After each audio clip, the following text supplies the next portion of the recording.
Hello viewers, অচিন্তদার free coaching চ্যানেলে তোমাদের সকলকে স্বাগত জানাই। আজকের ভিডিওটিতে তোমরা যারা কলকাতা বিশ্ববিদ্যালয়ে অনার্স বা পাশে পড়ছো, তোমাদের সেকেন্ড সেমিস্টারে তোমাদের যে ইএনভিএস পেপারটি রয়েছে, তোমাদের ফার্স্ট সেমিস্টারেও ইএনভিএস ছিল, কিন্তু সেকেন্ড সেমিস্টারেও কিন্তু আবার ইএনভিএস পেপারটি আছে বা সিভিএসই পেপার, পরিবেশবিদ্যা।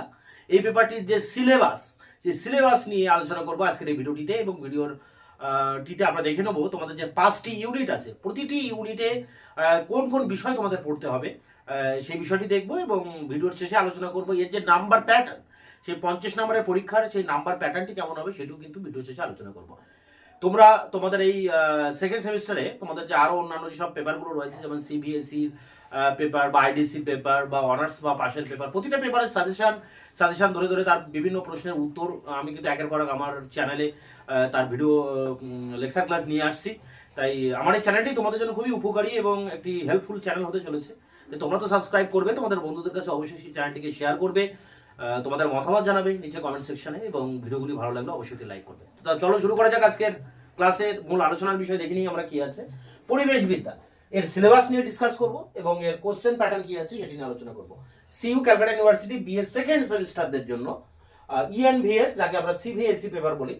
তো দেখো, এই পরিবেশবিদ্যা এখন নতুন সিলেবাসে, মানে নতুন সিসিএফ সিলেবাসে এই পরিবেশবিদ্যার উপরে কিন্তু তোমাদের অনেকটাই পড়তে হচ্ছে।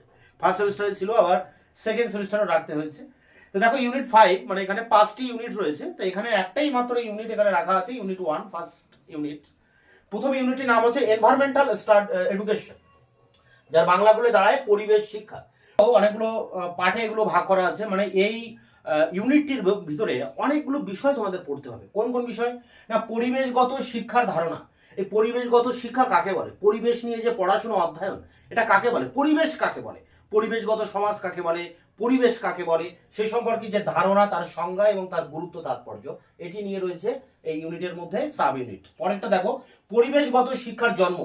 কবে থেকে এই পরিবেশগত শিক্ষা আমরা অধ্যয়ন করছি, বা পরিবেশগত শিক্ষার সূত্রপাত সূচনা কবে থেকে হয়েছে সেটি নিয়ে রয়েছে এখানে সাব ইউনিট।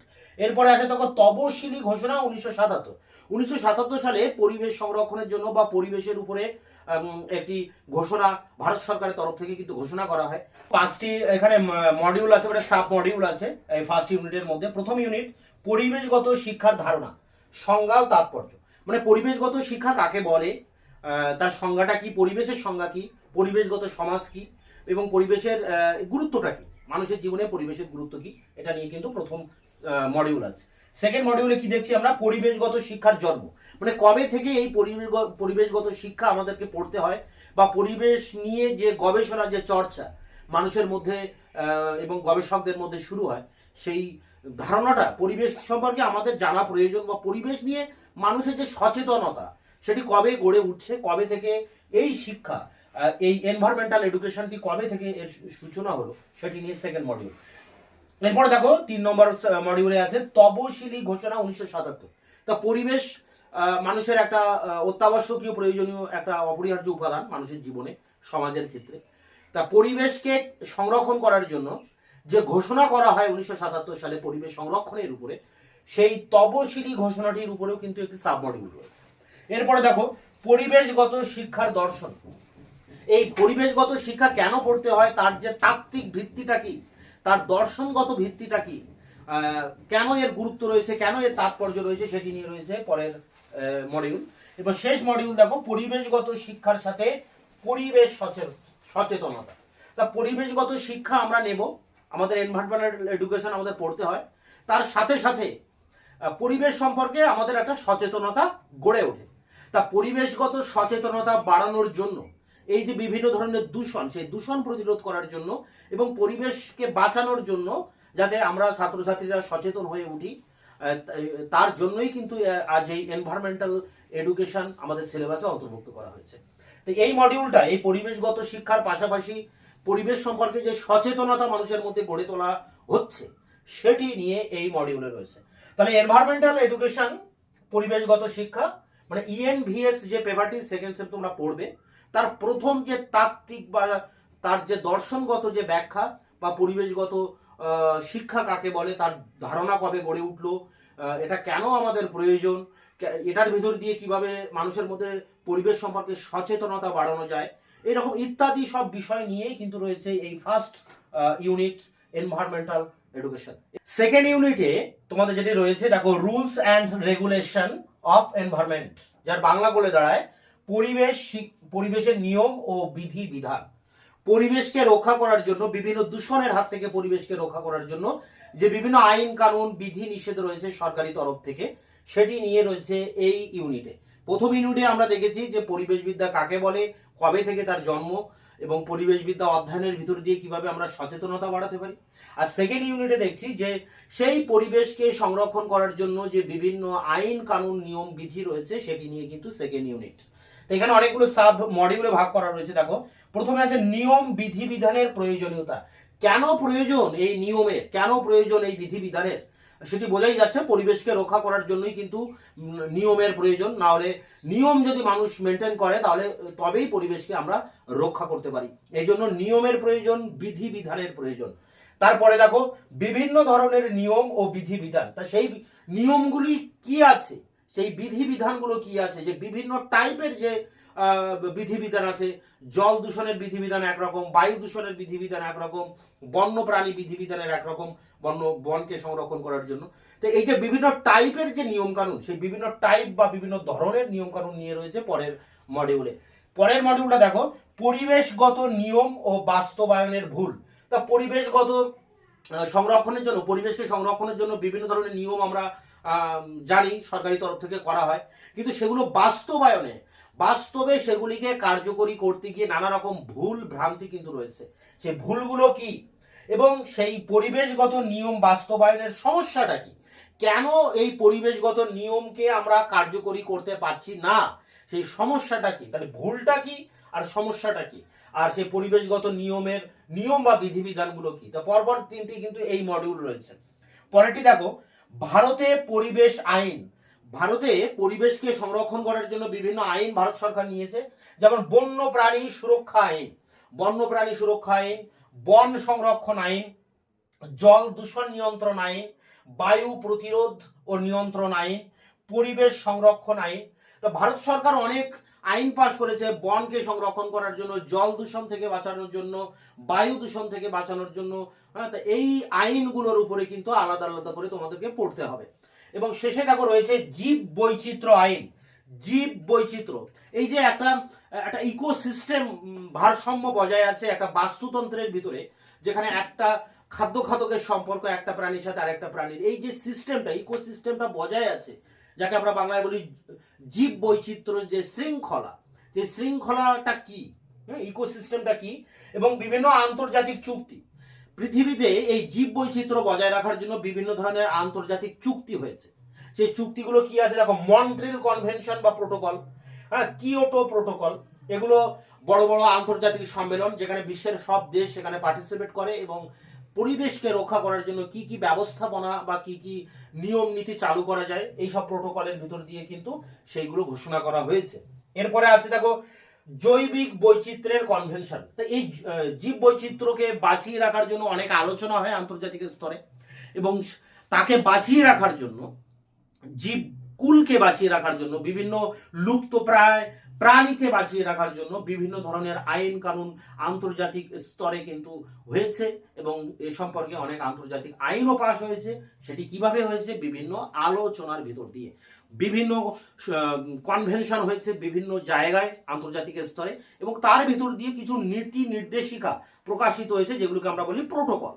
তা এইরকম মন্ট্রিল প্রোটোকল, কিয়োটো প্রোটোকল, এগুলো পড়তে হচ্ছে। তাহলে এই সেকেন্ড ইউনিটে কি রয়েছে যদি আমরা একবার সারসংক্ষেপে দেখি, যে পরিবেশের রক্ষা করার জন্য যে বিভিন্ন নিয়ম নীতি বিধান বা আইন আছে, সেই আইনগুলো কি, কত ধরনের সেই আইনগুলো আছে, সেগুলো বাস্তবে প্রয়োগ করতে গেলে কি ভুলগুলো হচ্ছে, বা বাস্তবে সেগুলো প্রয়োগ করার ক্ষেত্রে কি কি সমস্যা দেখা দিচ্ছে, ভারতবর্ষে জীব বৈচিত্র্য রক্ষা করার জন্য কি কি আইন পাশ করা হয়েছে, জল দূষণ প্রতিরোধ করার জন্য কি আইন হয়েছে, বায়ু দূষণের জন্য কি আইন হয়েছে, এরকম বিভিন্ন টাইপের বন সংরক্ষণের জন্য কি আইন হয়েছে, এবং সর্বোপরি আন্তর্জাতিক স্তরে জীব বৈচিত্র্য নিয়ে যে বিভিন্ন ঘোষণা হয়েছে সম্মেলনের ভিতর দিয়ে, প্রোটোকল ঘোষিত হয়েছে, কিয়োটো প্রোটোকল, মন্ট্রিল প্রোটোকল, এগুলো কি।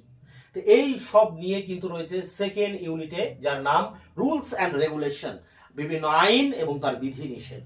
তা এটি গেল সেকেন্ড ইউনিট। 3 নম্বর মডিউলে যেটি রয়েছে দেখো, human communities and the environment, যার বাংলা বলে দাঁড়ায় মানব সম্পদ ও পরিবেশ। তা মানুষও কিন্তু পরিবেশ বদ্ধ একটি জীব, মানুষ পরিবেশেরই একটা অঙ্গ। তাই মানুষকে বলা হচ্ছে মানব সম্পদ, পরিবেশের একটি সম্পদ হচ্ছে মানুষ। তাই মানব সম্পদ ও পরিবেশ, এদের ভিতরে কি যোগাযোগ, কি কানেকশন রয়েছে, সেটি নিয়ে রয়েছে এই থার্ড ইউনিট। এখানে অনেকগুলো সাব পয়েন্ট আছে দেখো। মানব জনসংখ্যা বৃদ্ধি, তা মানুষের এই যে ক্রমাগত জনসংখ্যা বৃদ্ধি ঘটে চলেছে। আগে ভারতবর্ষে প্রায় 100 কোটি লোক ছিল, এখন প্রায় 150 কোটিতে পৌঁছে গেছে। তা মানুষের জনসংখ্যা ক্রমাগত বৃদ্ধি পাচ্ছে, তা সেই বিষয়টি নিয়ে এখানে আলোচনা করতে হবে। এরপরে দেখো মানব স্বাস্থ্য, মানুষের স্বাস্থ্যকে সুরক্ষিত রাখার জন্য পরিবেশ কিন্তু একটা বড় ভূমিকা নেয়। আমরা অনেক সময় আমাদের স্বাস্থ্য উদ্ধারের জন্য কিন্তু ভালো ভালো পরিবেশে আমরা ভ্রমণ করতে যাই, পর্যটন করতে যাই। তাহলে পরিবেশ মানুষের স্বাস্থ্যের উপরে একটা বড় প্রভাব ফেলে। তাই মানব স্বাস্থ্য এবং কল্যাণের উপর এই জনসংখ্যা বৃদ্ধির প্রভাবটা কি বা পরিবেশের প্রভাবটা কি, এটি নিয়ে রয়েছে প্রথম সাব মডিউল। এর পরের সাব মডিউলে দেখো পুনর্বাসন ও পুনর্বাসনের ধারণা। তা মানুষের এই জনসংখ্যা যত বৃদ্ধি পাচ্ছে তত দূষণ বাড়ছে, সেক্ষেত্রে মানুষের একটা সঠিক পুনর্বাসনের প্রয়োজন। সেই পুনর্বাসনের ধারণাটা কি, পুনর্বাসন কেন করা প্রয়োজন, এবং পুনর্বাসনের ভিতর দিয়ে আমরা পরিবেশকে কিভাবে সুরক্ষিত রাখতে পারি, সেই সব বিষয় নিয়ে রয়েছে কিন্তু এই সেকেন্ড সাব মডিউলে। এবার 3 নম্বর মডিউলে দেখো পরিবেশগত আন্দোলন। পরিবেশকে বাঁচানোর জন্য অনেক আন্দোলন হয়েছে ভারতবর্ষে। প্রথম আন্দোলন চিপকো আন্দোলন, গাছকে জড়িয়ে ধরা। উত্তরপ্রদেশের গাড়োয়াল অঞ্চলে মেয়েরা গাছ কাটার বিরুদ্ধে এই গাছ জড়িয়ে ধরে তারা এই আন্দোলনে সামিল হয় সুন্দরলাল বহুগুণার নেতৃত্বে। এই চিপকো আন্দোলন ভারতবর্ষে একটি নাম করা পরিবেশগত আন্দোলন। তো এটি আছে সাইলেন্ট ভ্যালি, কেরলায় এই সাইলেন্ট ভ্যালি আন্দোলন আছে, একটা বিদ্যুৎ প্রকল্পের উপরে। বৃহৎ বাঁধ নির্মাণ, যেমন ঢেউরি বাঁধ বা টেহরি বাঁধ নির্মাণ প্রকল্পের কথা বলা যায়, এবং এই বাঁধের ফলে অনেক অঞ্চল কিন্তু অনেক বন্য বন বা বনের যেসব প্রাণী তারা কিন্তু বিপন্ন হয়ে পড়ে। তাই এই বৃহৎ বাঁধকে নির্মাণকে কেন্দ্র করে এই আন্দোলনটি হয়। পরিবেশগত নীতিশাস্ত্র, আমরা ছোটদের বইতে দেখেছি প্রাইমারি লেভেলে যে অনেক নীতিমূলক শাস্ত্র বা নীতি শিক্ষার জন্য অনেক বই পুস্তক বার করা হয়।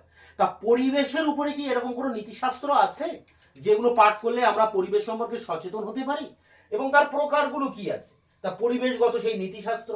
এরপরে দেখো ইকো ফ্যানিজম কি, পরিবেশ সংরক্ষণে সংস্কৃতির ভূমিকা।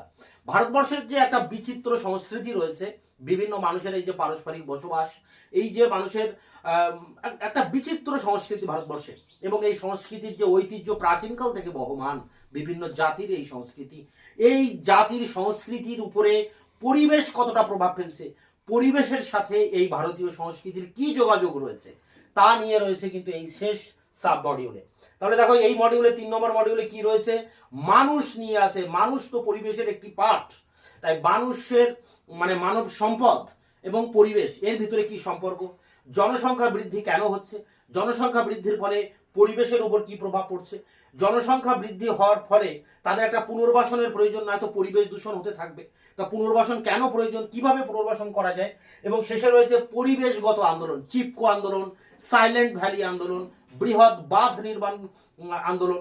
এই সব আন্দোলন কিন্তু সব পরিবেশকে রক্ষা করার জন্যই এইসব আন্দোলনগুলো গড়ে ওঠে। তাহলে ফার্স্ট মডিউলে আমরা কি দেখেছি যে এনভায়রনমেন্ট বা পরিবেশগত শিক্ষা কাকে বলে, তার ধারণাটি কবে জন্মগ্রহণ করছে, সেই শিক্ষার তাৎপর্য গুরুত্বটা কি।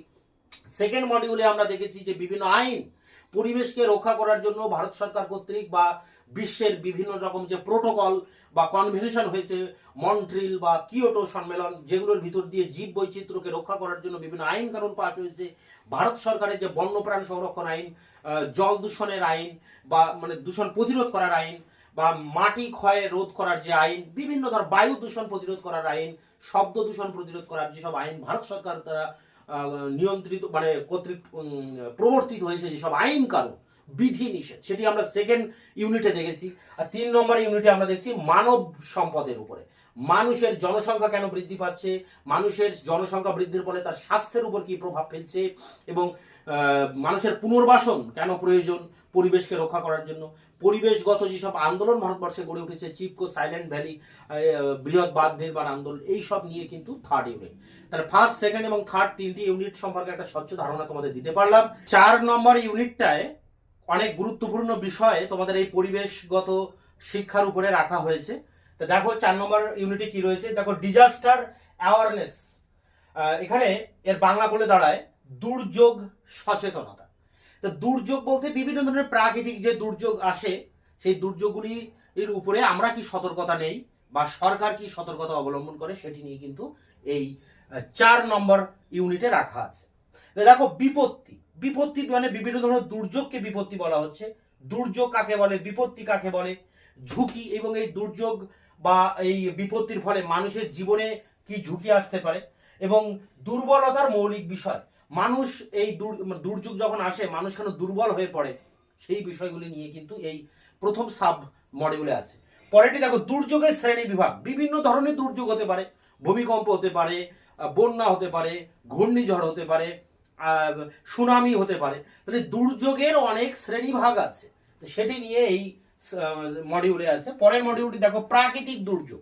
প্রাকৃতিক দুর্যোগ অনেক প্রকারের হয়, যেমন বন্যা হয়, ভূমিকম্প হয়, ঘূর্ণিঝড় হয়, সুনামি হয়, এবং মানুষের সৃষ্টি বিভিন্ন ধরনের বিপর্যয় হতে পারে। তাই এত কিছু নিয়েই হচ্ছে আমাদের প্রাকৃতিক দুর্যোগ। এরপরে দেখো বিভিন্ন কেস স্টাডিজ আছে। কেস স্টাডিজ মানে পৃথিবীতে এমন কিছু প্রাকৃতিক বিপর্যয় ঘটে গেছে যেগুলো নিয়ে এখন পর্যবেক্ষণ চলছে বা গবেষণা চলছে। যেমন মিনামাটা বিপর্যয়, জাপানে মিনামাটা একটি সমুদ্র সৈকত আছে, যেখান থেকে মাছের ভিতর থেকে মানে মাছ খাওয়ার ফলে মানুষের শরীরে পারদের প্রবেশ করে, এবং সেখান থেকে মানুষের এই মিনামাটা রোগটি হয়। মানে ওই অঞ্চলের নাম থেকে রোগটির নাম হয় মিনামাটা। মিনামাটা বিপর্যয়। ভোপাল গ্যাস বিপর্যয়, ভারতবর্ষে মধ্যপ্রদেশে ভোপালে ইউনিয়ন কার্বাইড গ্যাস লিক করার ফলে অনেক মানুষ কিন্তু মারা যায়, তাই এটাকে বলা হচ্ছে ভোপাল গ্যাস বিপর্যয়। এরপরে দেখো ফুকুশিমা পারমাণবিক বিপর্যয়, জাপানের ফুকুশিমাতে একটি পারমাণবিক চুল্লি ছিল, সেখানে একটি চুল্লি বিস্ফোরণ ঘটে, সেখানে ওই সমুদ্রের জল ঢুকে গিয়ে এর ফলে ওখানে তেজস্ক্রিয় পদার্থ বাতাসে ছড়িয়ে পড়ে, তাই এই ফুকুশিমা পারমাণবিক বিপর্যয়। কেদারনাথ বন্যা, আমরা জানি যে কেদারনাথে কিন্তু এক সময় প্রাকৃতিক একটা বিপর্যয় ঘটে, ধস নামে, পাহাড়ি ধস এবং বন্যা, হড়কাবান যাকে বলা হয়, তো সেই কেদারনাথ বন্যা। সাইক্লোন হয় আয়লা, কিছুদিন আগে পশ্চিমবঙ্গের উপর দিয়ে আয়লা গেছে, সেই আয়লা, সাইক্লোন আয়লা। এবং কোভিড-19 কিছুদিন আগে আমরা প্রত্যেকেই জানি কোভিড-19 কত মানুষের প্রাণ কেড়ে নিয়েছে, আমাদের প্রত্যেকের টিকা নিতে হয়েছে কোভিডের মোকাবিলা করার জন্য। তাই সেই কোভিড-19ও কিন্তু একটি মারাত্মক রকমের বিপর্যয়। এরপরে দেখো রয়েছে বিভিন্ন দুর্যোগ ব্যবস্থাপনা। এই যে দুর্যোগ, বিভিন্ন ধরনের দুর্যোগ বিরুদ্ধে ব্যবস্থার জন্য সরকার কি কি মানে ব্যবস্থা নেয়, কি কি কার্যকরী পদক্ষেপ নেয়, সেটি নিয়েও কিন্তু একটা প্রশ্ন বা একটা পাঠ তোমাদের এখানে সাব ইউনিটে রাখা আছে। যেমন কোভিডের সময় সরকার কিন্তু আমাদেরকে টিকা দিয়েছিল, বা বন্যার সময় কিন্তু বন্যা ত্রাণ একটা তহবিলও আছে ভারত সরকারের, সেখান থেকে কিন্তু সেই বন্যার যারা দুর্যোগে যারা প্লাবিত হয় তাদেরকে কিন্তু ত্রাণের ব্যবস্থা করা হয়। তা দুর্যোগ মোকাবিলা করার জন্য যে সরকারি ব্যবস্থাপনা কি রয়েছে সেটি, এবং দুর্যোগের সতর্কতা ব্যবস্থা, কোনো প্রাকৃতিক দুর্যোগ হওয়ার আগে আবহাওয়া দপ্তর থেকে কিন্তু আমাদের সতর্ক করে দেয়, এবং গ্রামে গ্রামে ও পঞ্চায়েত থেকে কিন্তু মাইকে প্রচার করা হয়। তাই এই ইউনিটটায় মানে সাব 4 নম্বর ইউনিটটায় তোমাদের রয়েছে বিভিন্ন দুর্যোগের উপরে। দুর্যোগ কাকে বলে, বিপত্তি কাকে বলে, দুর্যোগের শ্রেণী বিভাগগুলো কি, প্রাকৃতিক দুর্যোগ কত প্রকারের হয়, বন্যা, ভূমিকম্প, ঘূর্ণিঝড়, সুনামি, বিভিন্ন ধরনের যে বড় বড় দুর্যোগ পৃথিবীতে ঘটে গেছে সেগুলো সম্পর্কে আলোচনা করতে হবে, যেমন মিনামাটা বিপর্যয়, ফুকুশিমা, আয়লা, কোভিড-19, কেদারনাথ বন্যা, ভোপাল গ্যাস দুর্ঘটনা, এবং এগুলোর বিরুদ্ধে সরকারি কি ব্যবস্থাপনা রয়েছে সেটি নিয়ে এই 4 নম্বর ইউনিটে রয়েছে। 5 নম্বর ইউনিটটি একটি গুরুত্বপূর্ণ ইউনিট, মানুষের ভিতরে পরিবেশ সম্পর্কে সচেতনতা বাড়ানোর জন্যই এই ইউনিটটি রাখা আছে। ইউনিটির নাম দেখো role of environmental education of protecting environment, এর বাংলা বলে দাঁড়াচ্ছে পরিবেশ রক্ষায় পরিবেশ শিক্ষার ভূমিকা। পরিবেশকে রক্ষা করার জন্য আজকে যে পরিবেশ শিক্ষাটাই চালু করা হয়েছে, এর ভূমিকাটা কি? এখানে দেখো অনেকগুলো সাব বডিগুলো রয়েছে। পরিবেশ শিক্ষায় শিক্ষাবিদ্যা, পরিবেশকে রক্ষা করার জন্য শিক্ষা কি ভূমিকা নিচ্ছে আজকে। পরেরটি দেখো আনুষ্ঠানিক এবং অনানুষ্ঠানিক পরিবেশগত শিক্ষা, মানে বিভিন্ন প্রদর্শনী, মানে পরিবেশগত শিক্ষার জন্য বিভিন্ন ধরনের অনুষ্ঠানের ভিতর দিয়ে এই শিক্ষা মানুষকে দেওয়ার চেষ্টা করা হচ্ছে, এবং অনেক সময় অনুষ্ঠানের বাইরে যেটাকে আমরা বলি অআনুষ্ঠানিক ভাবেও কিন্তু পরিবেশের শিক্ষা দেওয়ার চেষ্টা করা হচ্ছে। সেটা কি রকম ভাবে? সেটি হচ্ছে বিভিন্ন ধরনের প্রদর্শনী, মানুষের সামনে বিভিন্ন বিষয়, পরিবেশের উপরে বিভিন্ন বিষয় প্রদর্শনী করা হচ্ছে, বিভিন্ন পরিবেশগত কুইজ করা হচ্ছে, বিতর্ক সভার আয়োজন করা হচ্ছে, বিভিন্ন ক্ষেত্র ভ্রমণ, বিভিন্ন জায়গায় পরিবেশের বিভিন্ন জিনিস বা বিভিন্ন ক্ষেত্র সেখানে পর্যবেক্ষণ করা হচ্ছে, বিভিন্ন প্রকল্প গ্রহণ করা হচ্ছে, পোস্টার, পরিবেশকে রক্ষা করার জন্য বিভিন্ন পোস্টার, ব্যানার এগুলো তৈরি করা হচ্ছে, সেমিনার আয়োজন করা হচ্ছে, বিভিন্ন কলেজ, বিশ্ববিদ্যালয়, স্কুলে বিভিন্ন পরিবেশকে রক্ষা করার জন্য বিভিন্ন সেমিনারের আয়োজন করা হচ্ছে, ইকো ক্লাব, পরিবেশ সংক্রান্ত বিভিন্ন ক্লাব তৈরি করা হচ্ছে, সরকারি বিভিন্ন প্রতিষ্ঠান আছে তারা কি ভূমিকা পালন করছে, তথ্য প্রযুক্তি, গণমাধ্যমের কি ভূমিকা, গণমাধ্যম মানে আজকে আমরা সংবাদপত্র বলতে পারি, টিভির কথা বলতে পারি, নিউজ চ্যানেলের কথা বলতে পারি, এরা কি ভূমিকা নিচ্ছে, বিভিন্ন প্রিন্ট, ইলেকট্রিক মিডিয়া ও সামাজিক মিডিয়া, বিভিন্ন গ্রন্থাগার, ইলেকট্রিক মিডিয়া, বিভিন্ন নিউজ চ্যানেল এবং প্রিন্ট মানে সংবাদপত্র, তো এগুলো কি ভূমিকা নিচ্ছে মানুষের ভিতরে পরিবেশগত সচেতনতা বাড়ানোর জন্য। এই বিষয়গুলি নিয়ে কিন্তু ফিফথ ইউনিট, এটা ফিফথ ইউনিট হবে, ফিফথ ইউনিটে এটা তোমাদের জন্য রাখা আছে। তাহলে ইউনিটটায় কি রাখা আছে যদি আরেকবার দেখি শর্টকাটে, তাহলে পরিবেশগত শিক্ষা মানুষের ভিতরে পরিবেশ সম্পর্কে সচেতনতা কিভাবে বাড়াচ্ছে। সেক্ষেত্রে বিভিন্ন সংবাদপত্র, নিউজ চ্যানেল, সরকারি মানে টিভি চ্যানেল, বিভিন্ন ইকো ক্লাব, গণমাধ্যম, সরকারি প্রতিষ্ঠান এগুলো কি ভূমিকা নিচ্ছে। এই যে বিভিন্ন কুইজ, সেমিনার, বিতর্ক সভার আয়োজন করা হচ্ছে, বিভিন্ন পোস্টার দেওয়া হচ্ছে পরিবেশকে রক্ষা করার জন্য, এগুলো কি ভূমিকা নিচ্ছে। তাহলে পাঁচটি কিন্তু তোমাদের যে ইউনিট রাখা আছে, যদি প্রথম ইউনিটে রয়েছে পরিবেশগত শিক্ষা কাকে বলে, কবে থেকে তার সূচনা হয়েছে এবং পরিবেশগত শিক্ষার গুরুত্বটা কি। সেকেন্ড ইউনিটে আমরা কি দেখেছি না, বিভিন্ন আইন কানুন, বিভিন্ন সরকারি আইন কানুন কি আছে যেগুলো পরিবেশকে রক্ষা করার জন্য সরকারি তরফ থেকে এবং আন্তর্জাতিক স্তরেও বিভিন্ন প্রোটোকল ঘোষণা করা হচ্ছে। 3 নম্বর ইউনিটে আমরা কি দেখেছি না, বিভিন্ন যে মানব সম্পদকে কিভাবে রাখা যায়, মানব সম্পদ বলতে এখানে জনসংখ্যা বৃদ্ধি এবং সেটি মানুষের স্বাস্থ্যের উপর কি প্রভাব ফেলছে, এবং এখানে পুনর্বাসনের ধারণাটি কি সেটি আছে। 4 নম্বর ইউনিটে আমরা কি দেখেছি, 4 নম্বর ইউনিটে দেখছি আমরা যে এই যে পরিবেশগত যে বিভিন্ন বিপর্যয়, দুর্যোগ, সেই দুর্যোগগুলোকে আমরা দেখেছি, ভূমিকম্প, খরা, বন্যা, মহামারী, কোভিড, তারপরে বিভিন্ন যে আন্তর্জাতিক স্তরে যে বিভিন্ন বড় বড় বিপর্যয়, ভারতে ভোপাল গ্যাস দুর্ঘটনা, মিনামাটা, ফুকুয়ামা, এই যে বিভিন্ন ধরনের বিপর্যয়, দুর্যোগ, সেগুলো মোকাবিলা করার জন্য যে সরকারি ব্যবস্থাপনা রয়েছে সেগুলো কেমন। এবং 5 নম্বর ইউনিটে দেখছি যে সচেতনতা, পরিবেশকে রক্ষা করার জন্য, পরিবেশের প্রতি সচেতনতা বাড়ানোর জন্য পরিবেশগত এই যে শিক্ষা, এনভায়রনমেন্টাল এডুকেশন, এটি কতটা ভূমিকা নিচ্ছে। সেক্ষেত্রে ইলেকট্রিক মিডিয়া মানে সংবাদ মাধ্যম, নিউজ পেপার, বিভিন্ন নিউজ চ্যানেল, টিভি, সরকারি মাধ্যম, ইকো ক্লাব, গণমাধ্যম, পোস্টার, বিতর্ক, কুইজ, এগুলো কি ভূমিকা নিচ্ছে। তো এই 5টি তোমাদের মেন ইউনিটস রয়েছে। মোটামুটি একটা স্বচ্ছ ধারণা তোমাদের দিতে পেরেছি। এরপরে আমরা আলোচনা করবো এর নাম্বার প্যাটার্ন। তোমরা জানো যে 50 নম্বরের পরীক্ষা হয়, তা 50 নম্বরের পরীক্ষায় সেই নাম্বার বিভাজকটা কেমন আছে সেটি নিয়ে আমরা এরপরে দেখবো। ফুল মার্কস যে 50 নাম্বার রয়েছে সেটি কিন্তু 3 টাইপের তোমাদের প্রশ্ন হবে। দেখো ফুল মার্কস 50, এখানে কোশ্চেন এবং নাম্বার প্যাটার্নটা কি আছে দেখে নাও। ফুল মার্কস 50, 1 নম্বরের এমসিকিউ প্রশ্ন মানে টিক মারা যে প্রশ্নগুলো হয়, এমসিকিউ 10টি থাকবে, মানে 1 নম্বরের প্রশ্ন 10টি মানে 10 নম্বর। এরপরে দেখো 2 নম্বরের এসএকিউ মানে শর্ট টাইপ যে কোশ্চেনগুলো আছে, 1 লাইন কি 2 লাইনে তার উত্তরটি লিখতে হবে। 2 নম্বরের এসএকিউ থাকবে 10টি, মানে 2 গুণ 10 মানে 20।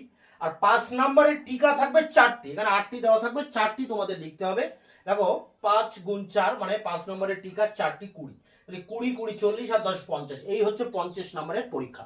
এখন এই পেপারটির যে 3 টাইপের যেই প্রশ্ন মানে টিকা থাকবে এবং এসিকিউ এমসিকিউ, সব টাইপেরই কোশ্চেন অ্যান্সার নিয়ে আমি কিন্তু এর পরবর্তীতে তোমাদের সামনে এর ভিডিও ক্লাস নিয়ে আসবো।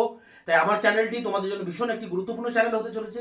তোমরা অবশ্যই চ্যানেলটাকে সাবস্ক্রাইব করে চ্যানেলের পাশে থাকবে, আমাকে উৎসাহ প্রদান করবে এবং তোমরা চ্যানেল সম্পর্কে বন্ধুদের কাছে শেয়ার করবে। তোমাদের মতামত নিচে কমেন্ট সেকশনে কমেন্ট করে জানাবে এবং ভিডিওটি ভালো লাগলে অবশ্যই একটি লাইক করবে। তা দেখা হচ্ছে নতুন আবার একটি ভিডিওতে। ততক্ষণে তোমরা ভালো থাকবে, পড়াশোনা করবে আর চ্যানেলের সাথে থাকবে।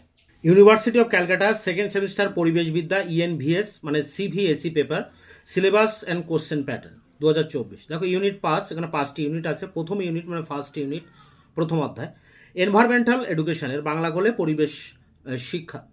এখানে যে সাব ইউনিটগুলো রয়েছে দেখো, মানে মডিউল বলা যায়। পরিবেশগত শিক্ষার ধারণা, সংজ্ঞা, তাৎপর্য, পরিবেশগত শিক্ষার জন্ম, তপশিলি ঘোষণা 1977, পরিবেশগত শিক্ষার দর্শন, পরিবেশগত শিক্ষার সাথে পরিবেশ সচেতনতা। তো এই ছিল প্রথম ইউনিট। এরপরে সেকেন্ড ইউনিটটা দেখো, সেকেন্ড ইউনিটের নাম rules and regulation of environment. এর বাংলা করলে দাঁড়ায় দ্বিতীয় অধ্যায় পরিবেশের নিয়ম বিধিবিধান। এখানে যে মডিউলগুলো রয়েছে দেখে নাও।